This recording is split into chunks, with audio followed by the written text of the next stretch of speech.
Marina, Stephen said, a child of storm, Miranda, a wonder, Perdita, that which was lost. What was lost is given back to him, his daughter's child. My dearest wife, Pericles says, was like this maid. Will any man love the daughter if he has not loved the mother? The art of being a grandfather, Mr. Best again murmured. Art det grand. Will he not say born in her, with the memory of his own youth added, another image? Do you know what you are talking about? Love, yes. Word known to all men. Amor vero liquid alica e bonum ulum et concupiscens.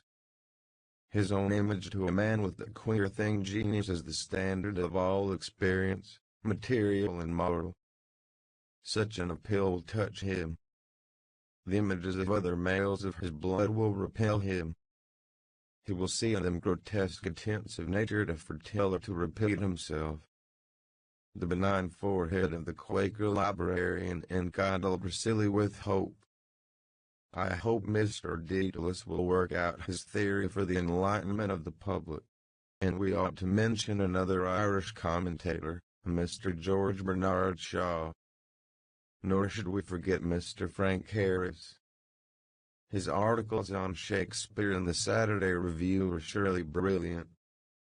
Oddly enough, he too draws for us an unhappy relation with the dark lady of the sonnets. The favorite rival is William Herbert, Earl of Pembroke. I own that the poet must be rejected. Such a rejection would seem more in harmony with, what shall I say, our notions of what ought not to have been. Felicitously he ceased and held a meek head among them, ox-egg, prize of their freight. He thousands her with grave husband words. Dost love, Miriam? Dost love thy man? That may be too, Stephen said. There's a saying of ghosts which Mr. McGee likes to quote. Beware of what you wish for in youth, because you will get it in middle life. Why does he send the one who is a vulnerable, a bay where all men ride, a maid of honor with a scandalous girlhood, a lordling to woo for him? He was himself a lord of language and had made himself a coadjutor gentleman, and he had written Romeo and Juliet. Why? Belief in himself has been untimely killed. He was overborn in a cornfield first, refilled, I should say, and he will never be a victor in his own eyes after nor play victoriously the game of laugh and lie down. Assumed Javanism will not save him. No later undoing will undo the first undoing. The tusk of the boar has wounded him there where love lies bleeding. If the shrew is worse, yet there remains to her woman's invisible weapon. There's, I feel in the words, some go to the flesh driving him into a new passion, a darker shadow of the first, darkening even his own understanding of himself. Like fate awaits him, and the two rages commingle in a whirlpool. They list, and in the porches of their ears I pour. The soul has been before stricken mortally, a poison poured in the porch of a sleeping ear. But those who are done to death and sleep cannot know the manner of their quell unless their Creator endow their souls with that knowledge in the life to come. The poisoning in the beast with two backs that urged that King Hamlet's ghost could not know of were he not endowed with knowledge by his Creator. That is why the speech, his lean unlovely English, is always turned elsewhere, backward. Ravished and ravished, what he would but would not, go with him from Lucas's bluey-circled ivory globes to Imrican's breast, bare, with its mole chinky spotted. He goes back, weary of the creation he has piled up to hide him from himself, an old dog licking an old sore. But, because loss is his gain, he passes on towards eternity in undiminished personality, untaught by the wisdom he has written or by the laws he has revealed. His beaver's up. He is a ghost, a shadow now, the wind by Elsinore's rocks or what you will, the sea's voice, a voice heard only in the heart of him who is the substance of his shadow, the Son consubstantial with the Father. Amen, was responded from the doorway. Hast thou found me, O mine enemy? Interact. Terrible face, sullen as a dean's, Buck Mulligan came forward, then blithe and motley, towards the greeting of their smiles. My telegram. You were speaking of the gaseous vertebrate, if I mistake not. He asked us Stephen. Primrosely vested he greeted gaily with his doffed Panama as with a Bible. They make him welcome. Was do verlax worse do nogdinan. Brood of mockers, Photius, Saddam Alechi, Johann most. He who himself begot middler the Holy Ghost and himself sent himself, agent buyer, between himself and others, who, put upon by his fiends, stripped and whipped, was nailed like bat to barn door, starved on cross tree, who let him bury, stood up, harrowed hell, fared into heaven, and there these 1900 years sitteth on the right hand of his own self, but yet shall come in a latter day to doom the quick and dead, when all the quick shall be dead already. Gloria in excelsis Deo. He lifts his hands. Veils fall. Oh, flowers. Bells with bells acquiring. Yes, indeed, the Quaker librarian said. A most instructive discussion. Mr. Mulligan, I'll be bound, has his theory too of the play and of Shakespeare. All sides of life should be represented. He smiled on all sides equally. Buck Mulligan thought, puzzled, Shakespeare. He said, I seem to know the name. The flying sunny smile rayed in his loose features. To be sure, he said, remembering brightly. The chap that writes like a singe. Mr. Best turned to him. Haynes missed you, he said. Did you meet him? He'll see you after at the DBC. He's gone to Gills to buy Hyde's Lover Songs iconic. I came through the museum, Buck Mulligan said. Was he here? The Bart's fellow countryman, John Clinton answered, are rather tired perhaps of our brilliancies of theorizing. I hear that an actress played Hamlet for the 408th time last night in Dublin. Vining held that the prince was a woman. Has no one made him out to be an Irishman? Judge Barton, I believe, is searching for some clues. He swears His Highness not his lordship by St. Patrick. The most brilliant of all is that story of Wilde's, Mr. Best said, lifting his brilliant notebook. That portrait of Mr. W.H. where he proves that the sonnets are written by Willie Hughes, a man all Hughes. For Willie Hughes, is it not? The Quaker librarian asked. Or Hugh Ingalls? Mr. William himself. W.H., who am I? I mean, for Willie Hughes, Mr. Best said, amending his gloss easily. Of course it's all a paradox, don't you know, Hughes and Hughes and Hughes, the color, but it's so typical the way he works it out. It's the very essence of Wilde, don't you know? The light touch. His glance touched their faces lightly as he smiled, a blonde Phoebe. Tame essence of Wilde. You're darned witty. 3 drams of Escobar you drank with dandy seized ducats. How much did I spend? Oh, a few shillings. For a plump of pressmen. Wet and dry. Wet. You would give her 5 wits for youth's proud livery, he pranks him. Lineaments of gratified desire. There be a many mo. Take her from me. In pairing time. Jove, a cool rut time send them. Yea, turtlet of her. Eve. Naked weak-bellied sin. A snake coils her, fangins kiss. Do you think it is only a paradox? The Quaker librarian was asking. The mockers never taken seriously when he is most serious. They talked seriously of Mocker's seriousness. Buck Mulligan's again heavy face eyed Stephen a while. Then, his head wagging, he came near, drew a folded telegram from his pocket. His mobile lips read, smiling with new delight. "Telegram," he said. "Wonderful inspiration. Telegram. A papal bull." He sat on the corner of the inlet desk, reading aloud joyfully. The sentimentalist is he who would enjoy without incurring the immense debtorship for a thing done.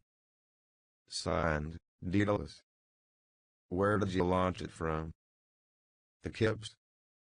No. College Green. Have you drunk the Forkwood? The aunt is going to call on your unsubstantial father. Telegram. Malachi Mulligan, The Ship, Lower Abbey Street.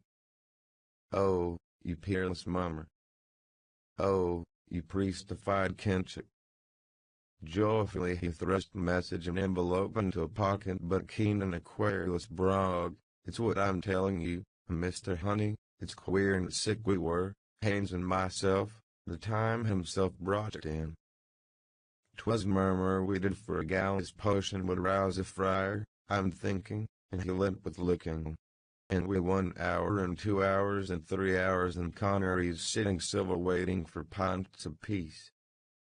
He wailed, and we to be there, my drone, and you to be unbeknownst sending us your conglomerations the way we to have our tongues out yard long like the drought the clerics to be fainting for a pussful." Stephen laughed. Quickly, warningfully Buck Mulligan bent down. "The tram percentage is looking for you," he said, "to murder you. He heard you pissed on his hall door in last though. He's out in Pampooties to murder you." "Me?" Stephen exclaimed. "That was your contribution to literature." Buck Mulligan gleefully bent back, laughing to the dark eavesdropping ceiling. "Murder you." He laughed. Harsh gargoyle face that warred against me over our massive hash of lights in Rue Saint-André-des-Arts. In words of words for words, Palabras. Always and with Patrick. Foreman he met in Clonmarwitz, brandishing a Winnebago. C.S. Vendredi saying. Murdering Irish. His image, wandering, he met. I met a fool I the forest. Mr. Lister, an attendant said from the door ajar. In which everyone can find his own.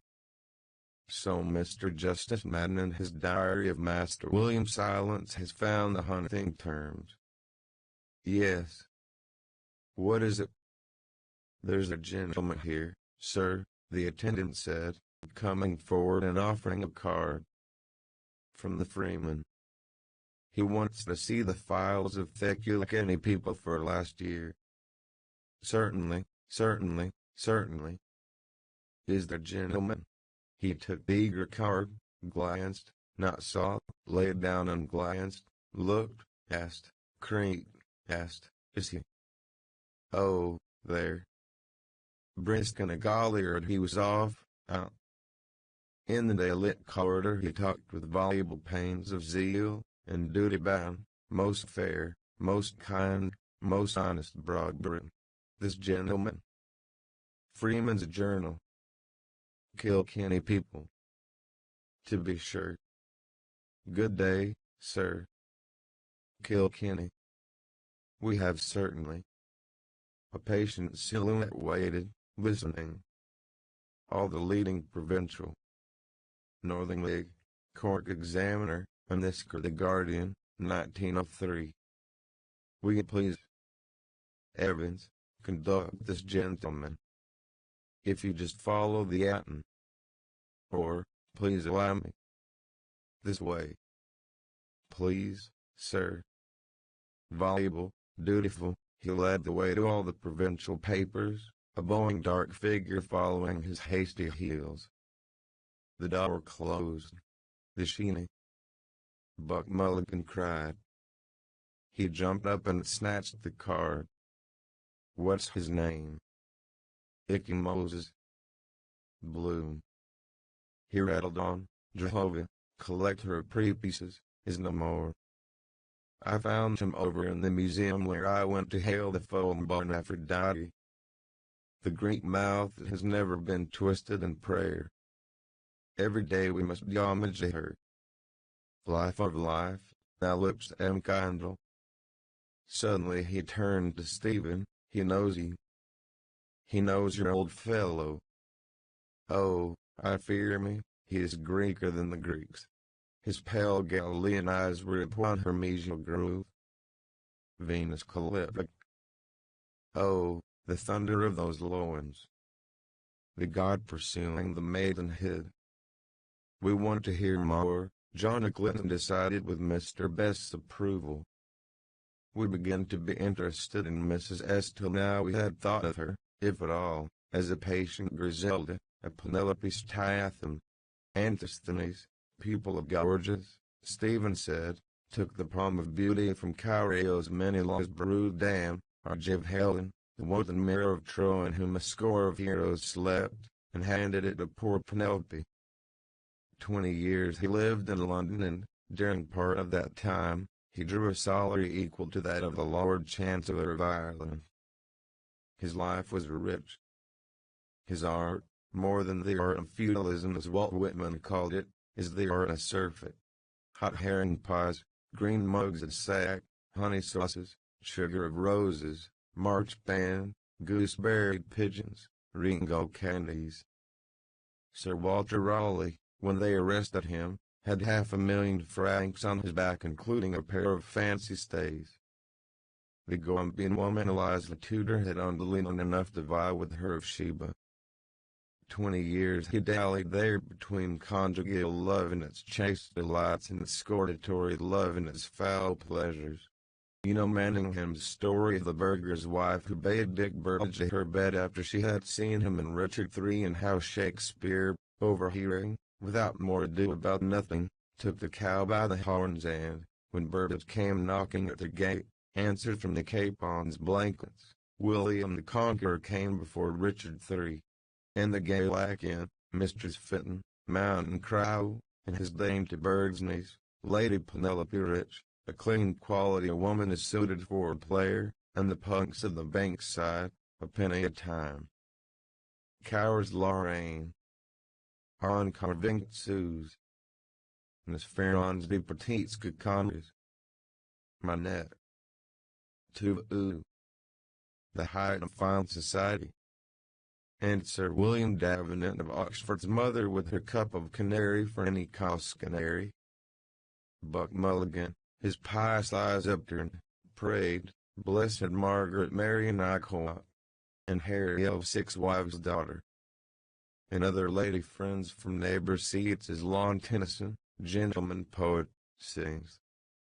But all those 20 years, what do you suppose poor Penelope in Stratford was doing behind the diamond panes? Do. Thing done. In a rosary Federlane of Gerard, herbalist, he walks, Greed Alburn. An azure terry bell like her veins. Lids of Juno's eyes, violets. He walks. One life is all. One body. Do. But do. Afar, in a reek of lust and squalor, hands are laid on whiteness. Buck Mulligan rapped John Clinton's desk sharply. Whom do you suspect? He challenged. Say that he is the spurned lover in the sonnets. Once spurned, twice spurned. But the court once spurned him for a lord, his dear my love. Love that dare not speak its name. As an Englishman, you mean, John Sturdy Clinton put in, he loved a lord. Old wall where sudden lizards flash. At Charent and I watched them. It seems so, Stephen said, when he wants to do for him, and for all other and singular unaired wombs, the Holy Office and Osler does for the stallion. Maybe, like Socrates, He had a midwife to mothers, he had a shrew to wife. But she, the jinglot wanton, did not break the vow. Two deeds are rank in that ghost's mind, the broken vow and the dull-brained yoke on whom her favor has declined, deceased husband's brother. Sweet Anne, I take it, was hot in the blood. Once a wooer, twice a wooer. Stephen turned boldly in his chair. The burden of proof is with you, not with me, he said, frowning. If you deny that in the 5th scene of Hamlet he has branded her with infamy, tell me why there is no mention of her during the 34 years between the day she married him and the day she buried him. All those women saw their men down and under, Mary, her goodman John, and her poor dear Willon, when he went and died on her, raging that he was the first to go, Joan, her 4 brothers, Judith, her husband and all her sons, Susan, her husband too, while Susan's daughter, Elizabeth, to use Granddaddy's words, wed her second, having killed her first. Oh, yes, mention there is. In the years when he was living richly in royal London to pay her debt, she had to borrow 40 shillings from her father's shepherd. Explain you then. Explain the swan song to her, and he has commended her to posterity. He faced their silence. To whom thus the glutton, you mean the will. But that has been explained, I believe, by jurists. She was entitled to her widow's dower at common law. His legal knowledge was great, our judges tell us. Him Satan fleers, mocker, and therefore he left out her name from the first draft, but he did not leave out the presents for his granddaughter, for his daughters, for his sister, for his old cronies in Stratford and in London. And therefore when he was urged, as I believe, to name her, he left her his second best bed. Punt. Left her his second best, left her his best bed, second best left a bed. Whoa. Pretty country folk had few tales then, John Glidden observed, as they have still if our peasant plays are true to type. He was a rich country gentleman, Stephen said, with a coat of arms and landed estate at Stratford and a house in Ireland Yard, a capitalist shareholder, a bill promoter, a teeth farmer. Why did he not leave her his best bed if he wished her to snore away the rest of her nights in peace? It is clear that there were 2 beds, a best and a second best, and Mr. Second Best said finally, Separatio immensa edith alamo, better Buck Mulligan, and was smiled on. Antiquity mentions famous beds, second Egglet and puckered, bed smiling. Let me think. Antiquity mentions its Gyraxo Ullerton and bald heathen sage, Stephen said, who when dying in exile frees and endows his slaves, pays tribute to his elders, wills to be laid in earth near the bones of his dead wife, and bids his friends be kind to an old mistress. Don't forget Nell Gwen Hercules, and let her live in his villa. Do you mean he died so?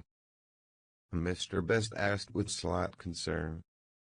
I mean, he died dead drunk, Buck Mulligan capped. A quart of ale is a dish for a king. Oh, I must tell you what Dowden said. What? Asked Best the Glitton. William Shakespeare and Company, Limited. The People's William. For terms apply, eat out in Highfield House. Lovely. Buck Mulligan suspired amorously. I asked him what he thought of the charge of pederasty brought against the bard. He lifted his hands and said, all we can say is that life ran very high in those days. Lovely. Catamite. The sense of beauty leads us astray, said beautiful and sadness best to ugly Eglington. Steadfast John replied severe, the doctor can tell us what those words mean. You cannot eat your cake and have it. Sayest thou so? Will they wrest from us, from me, the palm of beauty? And the sense of property, Stephen said. He drew Shylock out of his own long pocket. The son of a malt jobber and moneylender, he was himself a corn jobber and moneylender, with 10 tods of corn hoarded in the famine rites. His borrowers are no doubt those divers of worship mentioned by Chettle Falstaff who reported his uprightness of dealing. He sued a fellow player for the price of a few bags of malt and exacted his pound of flesh and interest for every moneylin. How else could Aubrey's ostler and cowboy get rich quick? All events brought grist to his mill. Shylock chimes with the Jew-baiting that followed the hanging and quartering of the Queen's Leech Lopez, his Jew's heart being plucked forth while the Sheeny was yet alive. Hamlet and Macbeth with the coming to the throne of a Scotch philosopher Fashioner with a turn for wit or sting. The lost Armada is his jeer and love's labor lost. His pageants, the histories, sail full-bellied on a tide of making enthusiasm. Warwickshire Jesuits are tried and we have a Porter's theory of equivocation. The sea venture comes home from Bermudas and the play read and admired is written with Patsy Caliban, our American cousin. The sugared sonnets follow Sidney's. As for Faye Elizabeth, otherwise Carly Bess, the gross virgin who inspired the Merry Wives of Windsor, let some mind her from almanac grope his life long for defeated meanings in the depths of the buck basket. I think you're getting on very nicely.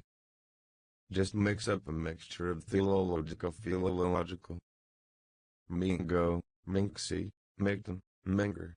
Prove that he was a Jew, John Glinton dared, expectantly. Your Dean of Studies holds he was a Holy Roman. Sufflamon and do some. He was made in Germany, Stephen replied, as the champion French polisher of Italian scandals. A myriad-minded man, a Mr. Bester-minded. Coleridge called him myriad-minded. Amplies. In Societe Humana Harcus Maxime Necessarium sit amicus in tumultos. St. Thomas, Stephen began. Or pro nobis. Monk Mulligan groaned, sinking to a chair.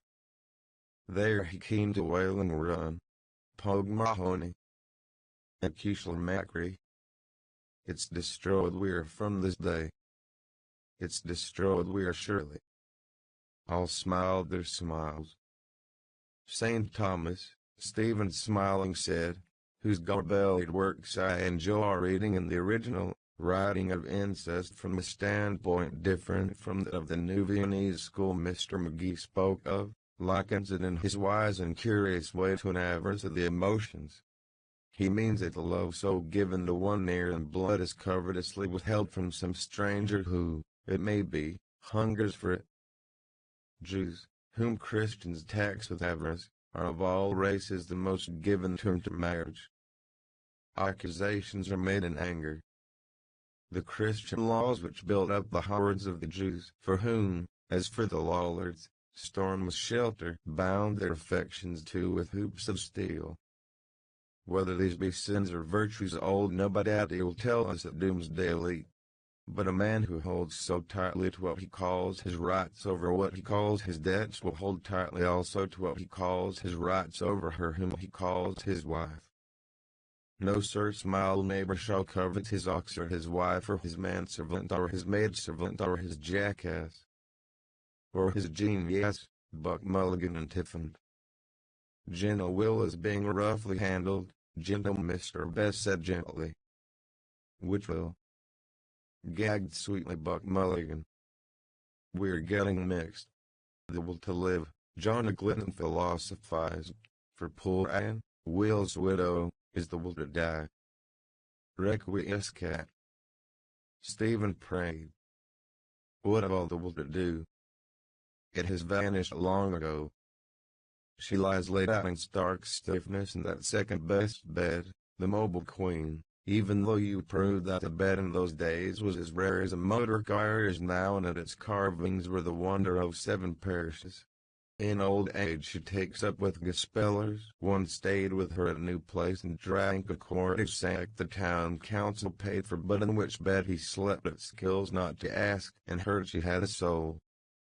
She had read to her his chapbooks, preferring them to the Merry Wives and, loosing her nightly waters on the Jordan, She thought over hooks and eyes for believers' breeches and the most spiritual snuff box to make the most devout souls sneeze.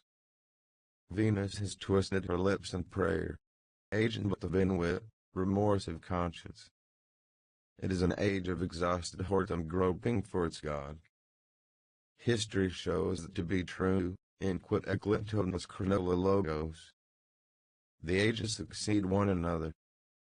But we have it on high authority that a man's worst enemies shall be those of his own house and family. I feel that Russell's right. What do we care for his wife or father? I should say that only family poets have family lives. Falstaff was not a family man. I feel that the fat knight is his supreme creation. Lean, he lay back. Shy, deny thy kindred, the unco gid. Shy, souping with the godless, he sneaks the cup. A Syrian Antonian Antrim baited him. Visits him here on quarter days. Mr. McGee, sir, there's a gentleman to see you. Me? Says he's your father, sir. Give me my word's worth. Enter McGee or Matthew, a rugged rough-headed kern, and Strassers with a bundle coat piece, his nether stalks bemired with clouber of 10 forests, a wand of wilding in his hand. Your own. He knows your old fellow, the widower. Hurrying to her squalid death letter from gay Paris on the quayside, I touched his hand. The voice, new warmth, speaking. Dr. Bob Kinney is attending her. The eyes that wish me well, but do not know me. Father, Stephen said, battling against hopelessness is a necessary evil. He wrote the play in the months that followed his father's death. If you hold that he, a graying man with 2 marriageable daughters, with 35 years of life, nel mezzo del camen dino ostravata, with 50 of experience, is the beardless undergraduate from Wittenberg, then you must hold that his 70-year-old mother's the lustful queen. No. The corpse of John Shakespeare does not walk the night. From hour to hour it rots and rots. He rests, disarmed of fatherhood, having devised that mystical estate upon his son. Boccaccio's Calandrino was the first and last man who felt himself a child. Fatherhood, in the sense of conscious begetting, is unknown to man. It is a mystical estate, an apostolic succession, from only begetter to only begotten. On that mystery and not on the Madonna which the cunning Italian intellect flung to the mob of Europe, the Church is founded and founded irremovably because founded, like the world, macro and microcosm, upon the void, upon incertitude, upon unlikelihood. Amor matris, subjective and objective genitive, may be the only true thing in life. Paternity may be a legal fiction. Who is the father of any son that any son should love him or he any son? What the hell are you driving at? I know. Shut up. Blast you. I have reasons. Amplies. I'd hook. Iterum. Postia. Are you condemned to this? They are sundered by bodily shame so steadfast that the criminal annals of the world, stained with all other incests and bestialities, hardly record its breach. Sons with mothers, sires with daughters, lesbic sisters, loves that dare not speak their name, nephews with grandmothers, jailbirds with keyholes, queens with prize bulls. The son unborn mars beauty, born, he brings pain, divides affection, increases care. He is a new male, his growth is his father's decline, his youth his father's envy, his friend his father's enemy. In Rue Monsieur le Prince I thought it. What links them in nature? An instant of blind rut. Am my father? If I were shrunken uncertain hand. Sabellius, the African, subtlest heresier of all the beasts of the field, held that the Father was himself his own Son? The bulwark of Aquin, with whom no word shall be impossible, refutes him. Well, if the Father who has not a Son be not a Father, can the Son who has not a Father be a Son?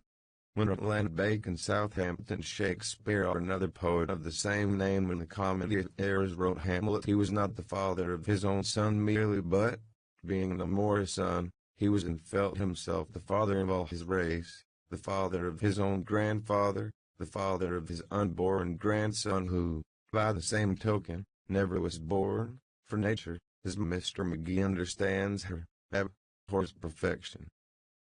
Eglintones, quick with pleasure, looked up shyly, gladly glancing, a mere Puritan, through the twisted eglantine. Flatter. Rarely. But flatter. Himself his own father, St. Mulligan told himself.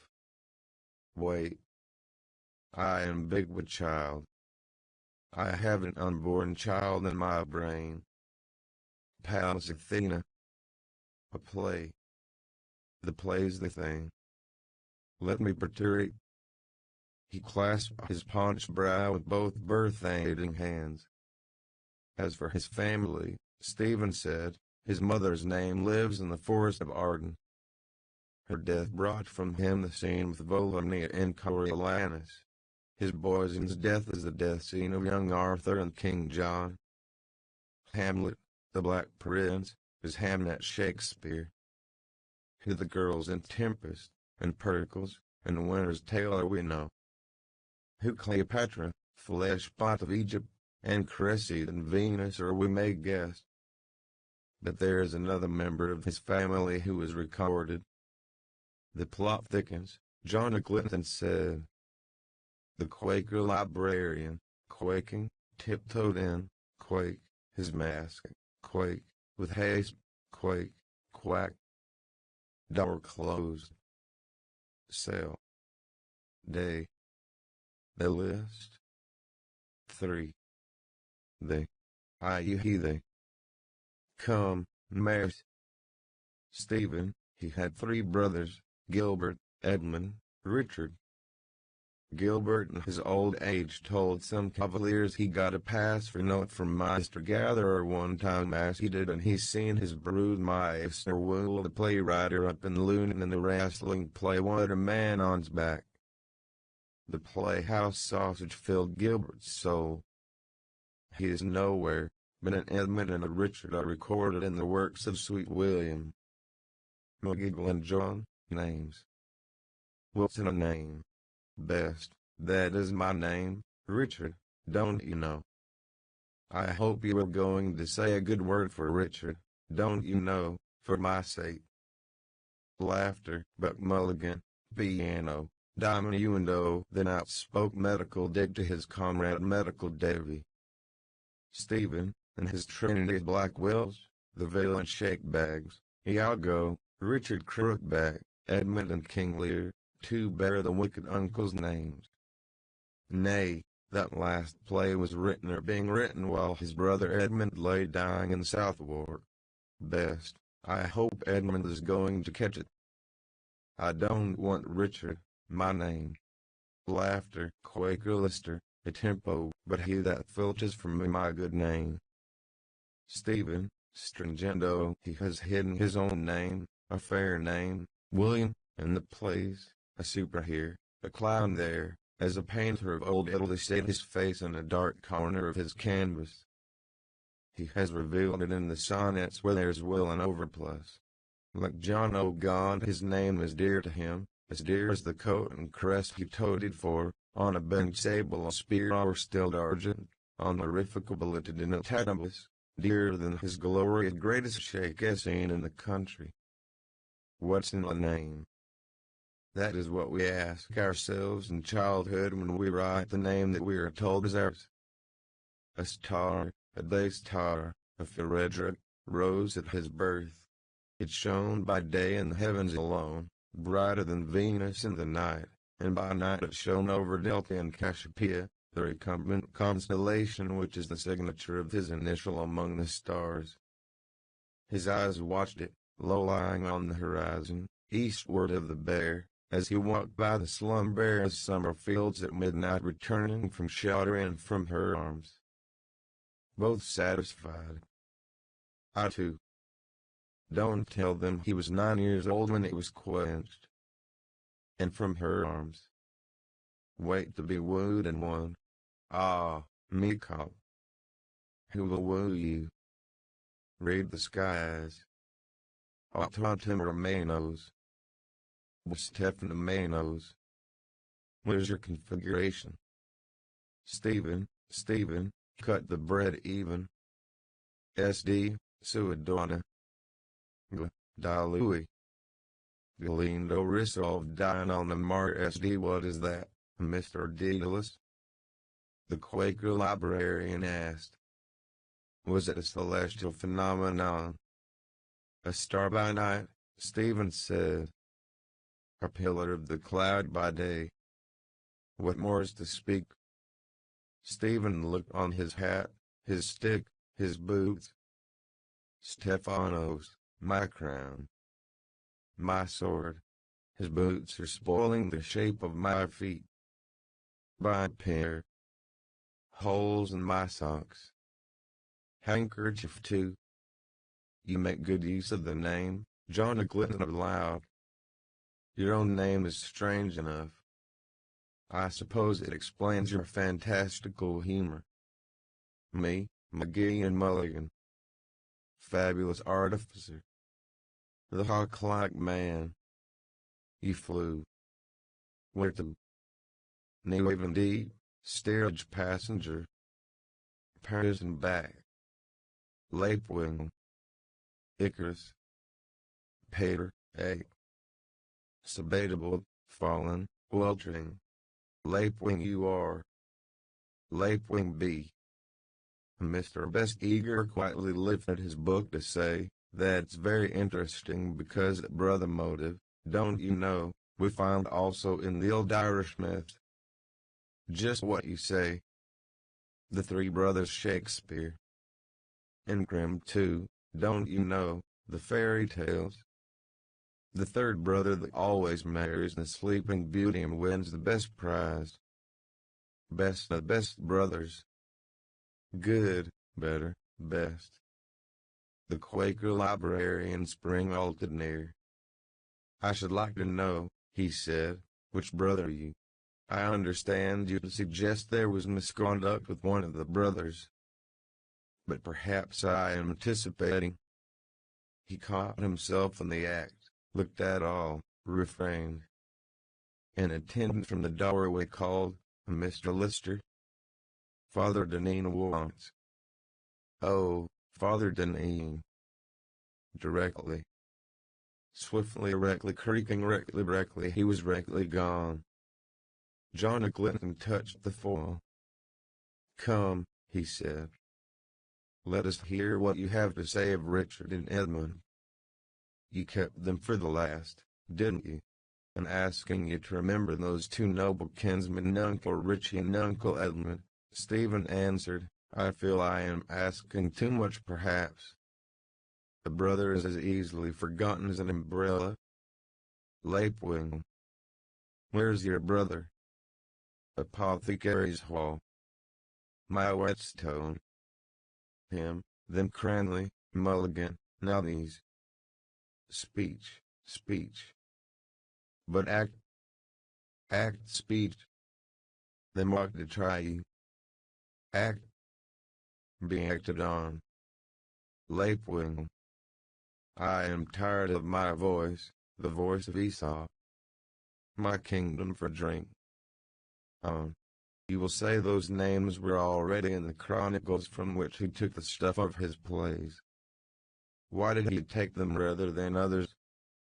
Richard, a horse and crookback, misbegotten, makes love to a widowed and what's in a name?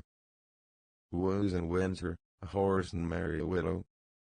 Richard the Conqueror, third brother, came after William the Conquered. The other four acts of that play hang limply from that first. Of all his kings, Richard is the only king unshielded by Shakespeare's reverence, the angel of the world. Why is the underplot of King Lear, in which Edmund figures lifted out of Sydney's Arcadian dispatch, caught on to a Celtic legend older than history? That was Will's way, John Clinton defended. We should not now combine a Norse saga with an excerpt from a novel by George Meredith. Has oozed. More would say. He puts Bohemia on the seacoast and makes Ulysses quote Aristotle. Why? Stephen answered himself. Because the theme of the false or the usurping or the adulterous brother, all three in one, is to Shakespeare what the poor are not, always with him.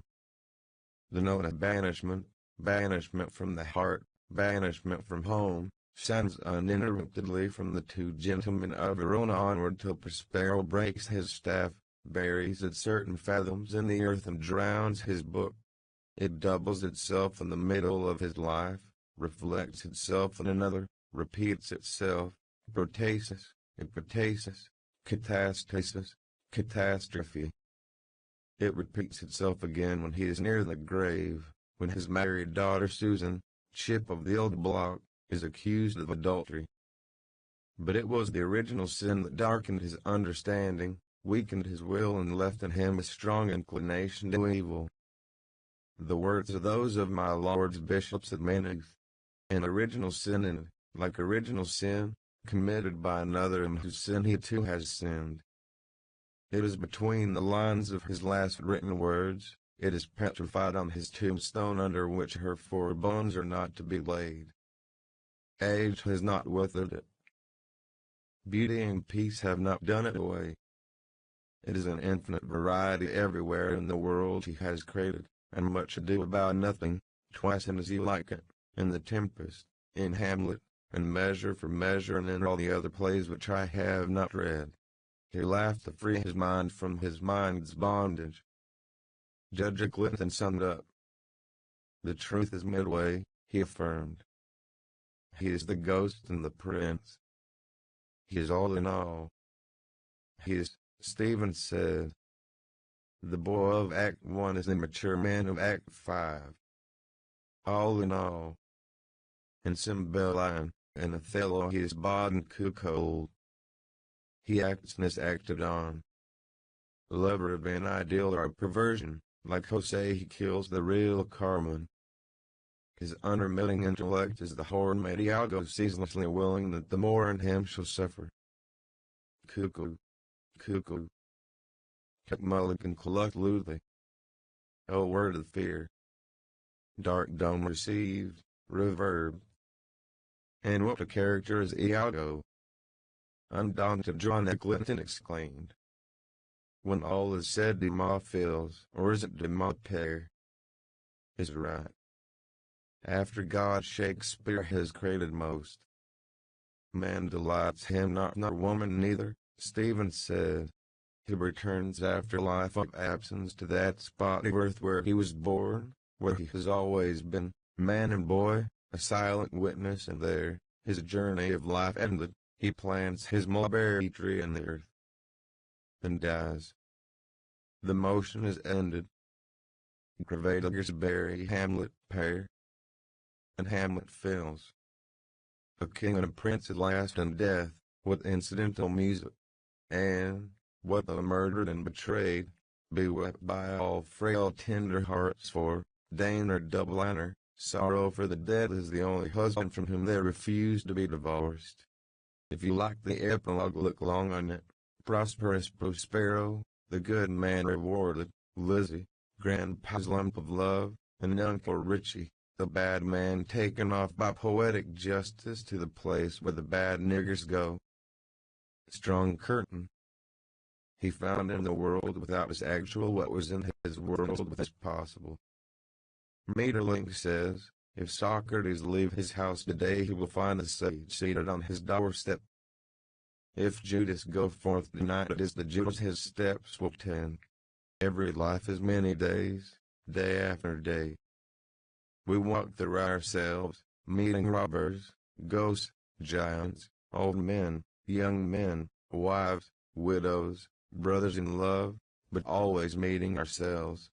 the playwright who wrote the folio of this world and wrote it badly. He gave us light first and the sun 2 days later. The Lord of things is there whom the most Roman of Catholics call Diabolian, hangman God, is doubtless all in all of us, ostler and butcher, and would be bought and cuckolded too, but that in the economy of heaven, foretold by a Hamlet, there are no more marriages, glorified man, an androgynous angel, being a wife unto himself. Eureka! Buck Mulligan cried. Eureka! Suddenly happy, he jumped up and reached in a stride John Clinton's desk. "May I?" he said. "The Lord has spoken to my lady." He began to scribble on a slip of paper. "Take some slips from the counter going out. Those who are married," Mr. Best, Deuce Harold, said, "I'll save one, shall live. The rest shall keep as they are." He laughed, unmarried, at Eklund and Johannes, of arts a bachelor.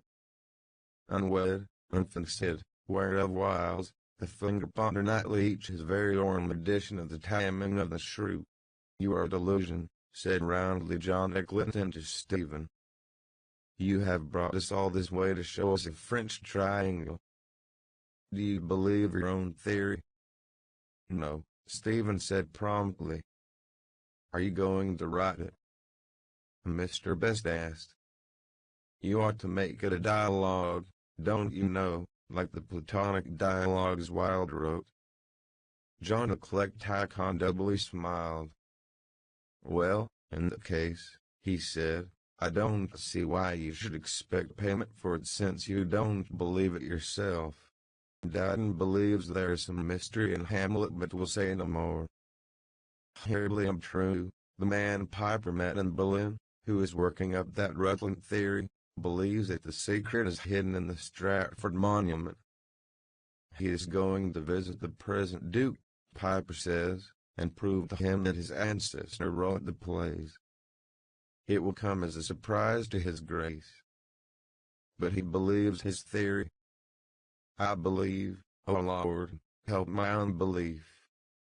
That is, help me to believe or help me to unbelieve. Who helps to believe? Egoman. Who to unbelieve? Other chap. You are the only contributor to Dana who asks for pieces of silver. Then I don't know about the next number. Fred Ryan wants space for an article on economics. Fred dreamed. 2 pieces of silver he lent me. Tide you over. Economics. For a guinea, Stephen said, you can publish this interview. Buck Mulligan stood up from his scribbling, laughing, and then gravely said, hunting malice, I called upon Bard Kinch at his summer residence in Upper Mecklenburg Street and found him deep in the study of the Summa Contra Gentiles in the company of 2 gonorrhea ladies, Fresh Nellie and Rosalie, the Qualquejor. He broke away. Come, Kinch. Come, wandering English of the birds.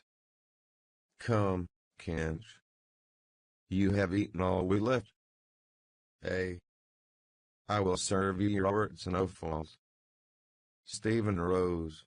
Life is many days. This wind.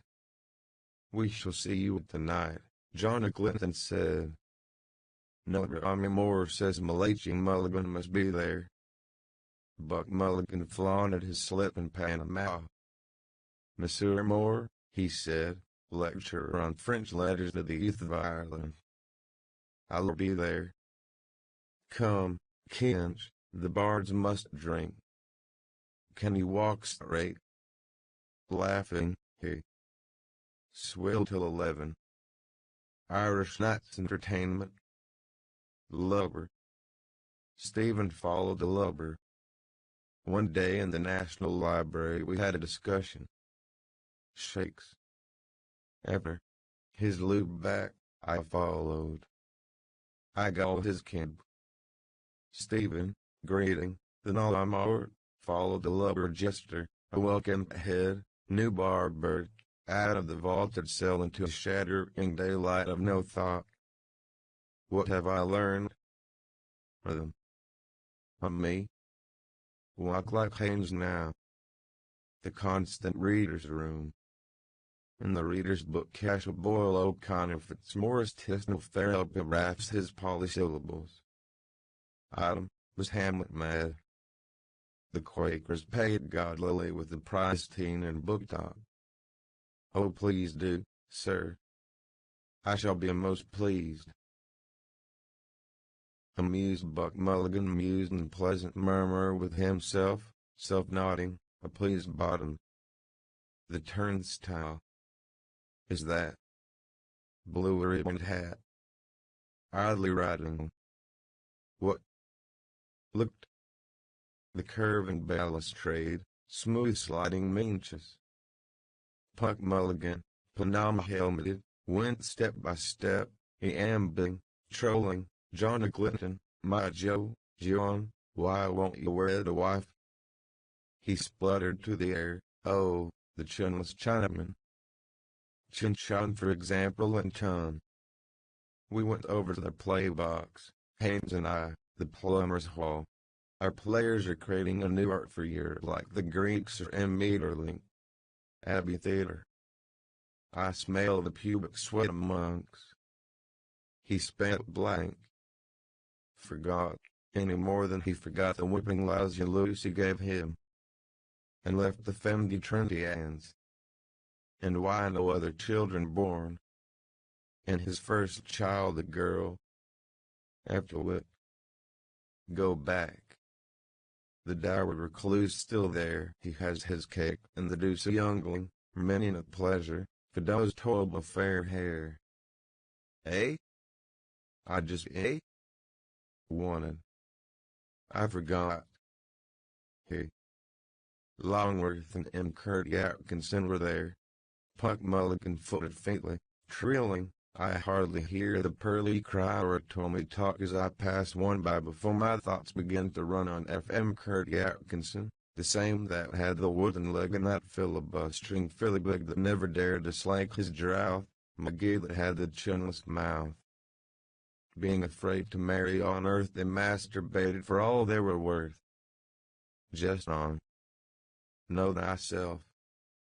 Halted, below me, a quizzer looks at me. I howled. Mournful mummer, Buck Mulligan moaned. Singe has left off wearing black to be like nature. Only crows, priests and English color black. A laugh tripped over his lips. Longworth is awfully sick, he said, after what you wrote about that old hag Gregory. Oh, you inquisitional drunken Jew Jesuit. She gets you a job on the paper and then you go and slay her drivel to Jesus. Couldn't you to the AIDS touch?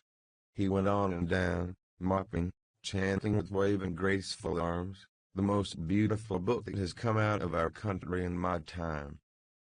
One thinks of Homer. He stopped at the stairfoot. I have conceived a play for the mummers, he said solemnly. The pillared Moorish hall, shadows entwined. Gone the night men's mirth with caps of indices. And sweetly varying voices Buck Mulligan read his tablet, every man his own wife or a honeymoon in the hand, a national immorality in 3 orgasms, by Ballocky Mulligan. He turned a happy patches smirk to Stephen, saying, the disguise, I fear, is thin. But listen. He read, Marcado, characters, Tindy tossed off a ruined pole, crab, a bushranger, a medical dick, and 2 birds with 1 stone, a medical Davy, Mother Grogan, a water carrier, Fresh Nelly and Rosalie, the Qualquehor. He laughed, lolling a to and fro head, walking on, followed by Stephen, and mirthfully he told the shadows, souls of men, oh, the night in the Camden Hall when the daughters of Erin had to lift their skirts to step over you as you lay in your mulberry-colored, multicolored, multitudinous vomit. The most innocent son of Erin, Stephen said, for whom they ever lifted them. About to pass through the doorway, feeling one behind, he stood aside. The moment is now. Where then? If Socrates leave his house today, if Judas go forth tonight. Why? That lies in space which I and time must come to, ineluctably. My will, his will that fronts me, sees between. A man passed out between them, bowing, greeting. Good day again, Buck Mulligan said. The portico. Here I watched the birds for augury. Hingle said the birds. They go, they come. Last night I flew. Easily flew. Men wondered. Street of harlots after. A crayon fruit melon he held to me. In. You will see. The wondering Jew, Buck Mulligan whispered with clown's awe. Did you see his eye? He looked upon you to lust after you. I fear thee, ancient mariner. Oh, Kinch, thou art in peril. Get thee a breech pad. Manor of Oxenford. Day. Wheelbarrow sun over arch of bridge. A dark back went before them, step of a park, down, out by the gateway, under portcullis barbs. They followed. Offend me still. Speak on. Kind air to find the coins of houses in Kildare Street. No birds. Frail from the house tops 2 plumes of smoke ascended, pluming, and in a flawed softness softly were blown. Cease to strive. Peace of the druid priests of Cymbeline, he Erophantic, from wide earthen altar. Laud we the gods and let our crooked smokes climb to their nostrils from our blessed altars. The superior, the very Reverend John Conmee S.J. reset his smooth watch in his interior pocket as he came down the presbytery steps. 5 to 3. Just nice time to walk to Orton. What was that boy's name again? Dignam. Yes. Vere Dignam at Euston State. Brother Swan was the person to see. Mr. Cunningham's letter. Yes. Oblige him, if possible. Good practical Catholic, useful at mission time. An elegant sailor, swinging himself onward by lazy jerks of his crutches, growled some notes. He jerked short before the convent of the Sisters of Charity and held out a pink cap for alms towards the very Reverend John Conmee S.J. Father Conmee blessed him and the son for his purse held, he knew, 1 silver crown. Father Conmee crossed to Mount Joyce Square. He thought, but not for long, of soldiers and sailors, whose legs had been shot off by cannonballs, ending their days in some pauper ward, and of Cardinal Wolsey's words, if I had served my God as I have served my King, he would not have abandoned me in my old days. He walked by the tree shade of sunny winking leaves, and towards him came the wife of Mr. David Sheehy M.P. Very well, indeed, Father. And you, Father? Father Conmee was wonderfully well indeed. He would go to Buxton probably for the waters. And her boys, were they getting on well at Belvedere? Was that so? Father Conmee was very glad indeed to hear that. And Mr. Sheehy himself? Still in London. The house was still sitting, to be sure it was. Beautiful weather it was, delightful indeed. Yes, it was very probable that Father Bernard Vaughan would come again to preach. Oh, yes, a very great success. A wonderful man really. Father Conmee was very glad to see the wife of Mr. David Sheehy M.P. looking so well, and he begged to be remembered to Mr. David Sheehy M.P. Yes, he would certainly call. Good afternoon, Mrs. Sheehy. Father Conmee doffed his silk hat and smiled, as he took leave, at the jet beads of her mantilla glistening in the sun.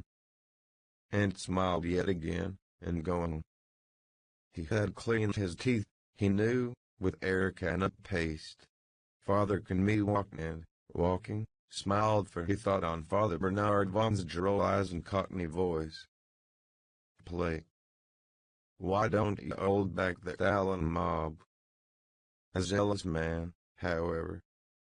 Really he was. And really did great good in his way. Beyond a doubt. He loved Ireland, he said, and he loved the Irish. A good family too, would one think it. Welsh, were they not? Oh, lest he forget. That letter to Father Provincial. Father Conmee stopped 3 little schoolboys at the corner of Mount Joyce Square. Yes, they were from Belvedere. The little house. Ah. And were they good boys at school? Oh, it was very good now. And what was his name? Jack Sohan. And his name? Jeer. Gallagher. And the other little man? His name was Bruni Lennon. Oh, that was a very nice name to have. Father Conmee gave a letter from his breast to Master Bruni Lennon and pointed to the red pillar box at the corner of Fitzgibbon Street. But mind you don't post yourself into the box, little man, he said. The boys sick-sighed Father Conmee and laughed. Oh, sir. Well, let me see if you can post a letter, Father Conmee said.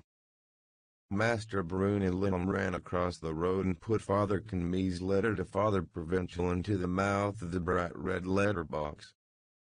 Father Conmee smiled and nodded and smiled and walked along Mount Joyce Square East. Mr. Dennis J. McGeaney, professor of dancing and C, in silk hat, slate frock coat with silk facings, white kerchief tie, tight lavender trousers, canary gloves and pointed patent boots, walking with grave deportment, most respectfully took the curbstone as he passed Lady Maxwell at the corner of Diglam's Cower. Was that not Mrs. M. Guinness? Mrs. M. Guinness, stately, silver-haired, bowed to Father Conmee from the farther footpath along which she sailed. And Father Conmee smiled and saluted. How did she do? A fine carriage she had. Like Mary, Queen of Scots, something. And to think that she was a pawnbroker. Well, now. Such a... What should he say? Such a queenly mien.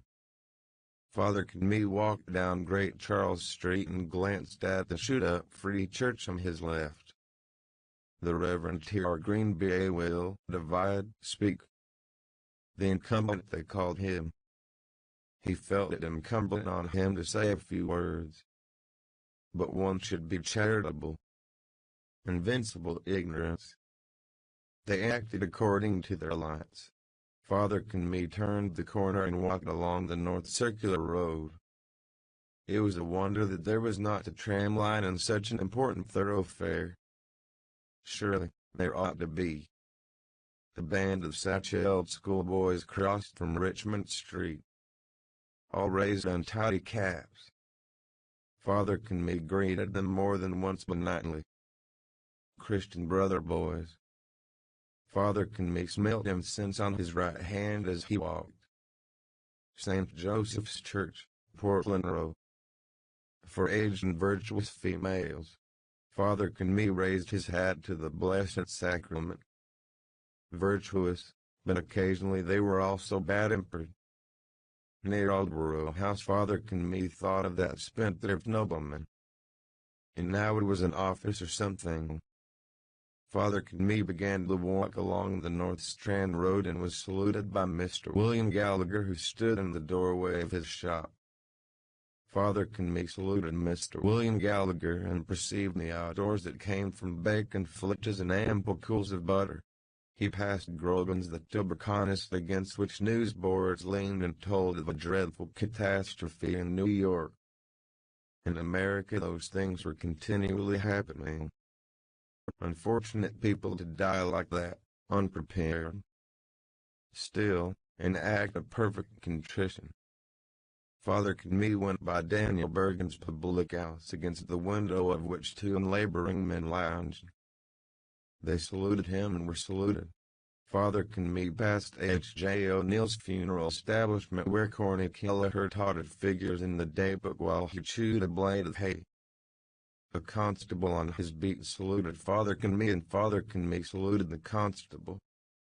In Yalksteaders, the pork butchers, Father Kenme observed pigs' puddings, white and black and red, lie neatly curled in tubes. Moored under the trees at Charleville Mall, Father Kenme saw a turf barge, a towel horse with pendant head, a bargeman with a hat and a dirty straw seated amidships, smoking and staring at a branch of poplar above him. It was idyllic, and Father Kenme reflected on the providence of the Creator who had made turf to be in bogs whence men might dig it out and bring it to town and hamlet to make fires in the houses of poor people. On New Common Bridge, the Very Reverend John Kenme S.J. of St. Francis Xavier's Church, Upper Gardner Street, stepped onto an outward-bound tram. Off an inward-bound tram stepped the Reverend Nicholas Dudley C.C. of St. Agatha's Church, North William Street, onto New Common Bridge. At New Common Bridge, Father Kenme stepped into an outward-bound tram, for he disliked to traverse on foot the dingy way past Mud Island. Father Kenme sat in a corner of the tram car, a blue ticklet tucked with care in the eye of one plump kid glove, while 4 shillings, a 6pence and 5 pennies shooted from his other plump glove palm into his purse. Passing the Abbey Church, he reflected that the ticket inspector usually made his visit when one had carelessly thrown away the ticket. The solemnity of the occupants of the car seemed to Father Kenme excessive for a journey so short and cheap. Father Kenme liked cheerful decorum. It was a peaceful day. The gentleman with the glasses opposite Father Kenme had finished explaining and looked down. His wife, Father Kenme supposed. A tiny yawn opened the mouth of the wife of the gentleman with the glasses. She raised her small gloved fist, yawned ever so gently, tip-tapping her small gloved fist on her opening mouth, and smiled keenly, sweetly. Father Kenme perceived her perfume in the car. He perceived also that the awkward man at the other side of her was sitting on the edge of the seat. Father Kenme at the altar rails placed the host with difficulty in the mouth of the awkward old man who had a shaky head. At an Esley Bridge the tram halted, and, when it was about to go, an old woman rose suddenly from her place to alight. The conductor pulled the bell stroke to stay the car for her. She passed out with her basket and a market net, and Father Kenme saw the conductor help her net and basket down, and Father Kenme thought that, as she had nearly passed the end of the penny fare, she was one of those good souls who had always to be told twice, "Bless you, my child, that they have been absolved, pray for me." But they had so many worries in life, so many cares, poor creatures. From the hoardings Mr. Eugene Stratton grimaced with thick nigger lips at Father Kenme. Father Kenme thought of the souls of black and brown and yellow men, and of his sermon on St. Peter Claver S.J. and the African Mission, and of the propagation of the faith, and of the millions of black and brown and yellow souls that had not received the baptism of water when the last hour came like a thief in the night. That book by the Belgian Jesuit, L'Ombre de Hélas, seemed to Father Kenme a reasonable plea. Those were millions of human souls created by God in His own likeness, to whom the faith had not, divided, been brought. But they were God's souls, created by God. It seemed to Father Kenme a pity that they should all be lost, a waste, if one might say. At the Hoth Road stop Father Kenme alighted, was saluted by the conductor and saluted in his turn. The Malahide Road was quiet. It pleased Father Kenme, road and name. The joybells were ringing in gay Malahide. Lord Tout de Malahide, immediate hereditary Lord Admiral of Malahide in the seas adjoining. Then came the call to arms, and she was made, wife and widow in one day. Those were old worldish days, loyal times in Joyce Townlands, old times in the Barony. Father Kenme, walking, thought of his little book Old Times in the Baronian and of the book that might be written about Jesuit houses and of Mary Rochfort, daughter of Lord Molesworth, first Countess of Belvedere. A listless lady, no more young, walked alone in the shower of Lionel, Mary, first Countess of Belvedere, listlessly walking in the evening, not startled when an otter plunged. Who could know the truth? Not the jealous Lord Belvedere, not her confessor, if she had not committed adultery fully, ejaculatio seminis intervals natural mulliers, with her husband's brother.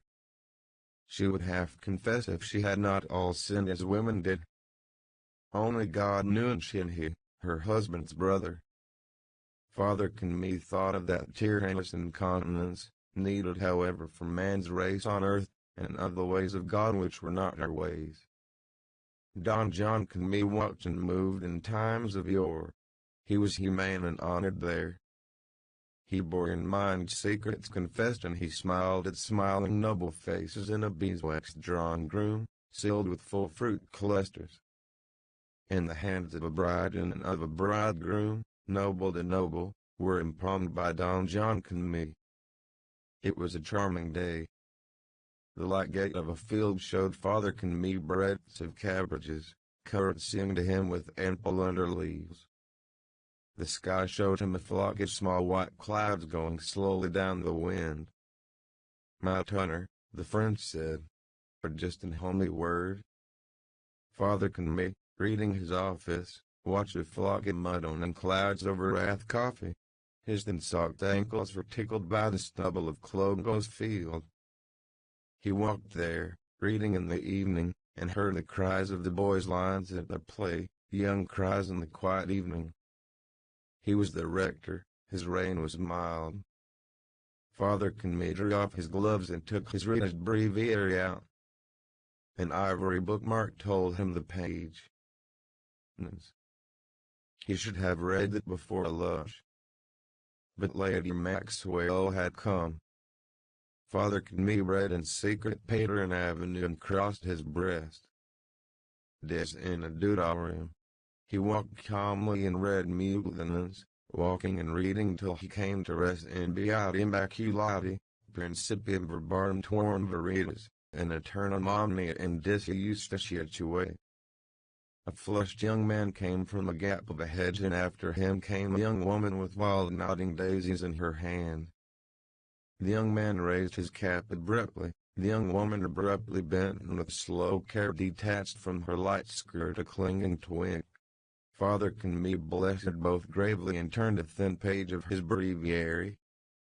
Sin, principis persecuti sunt migratus, et verbis tuus formativit carmine.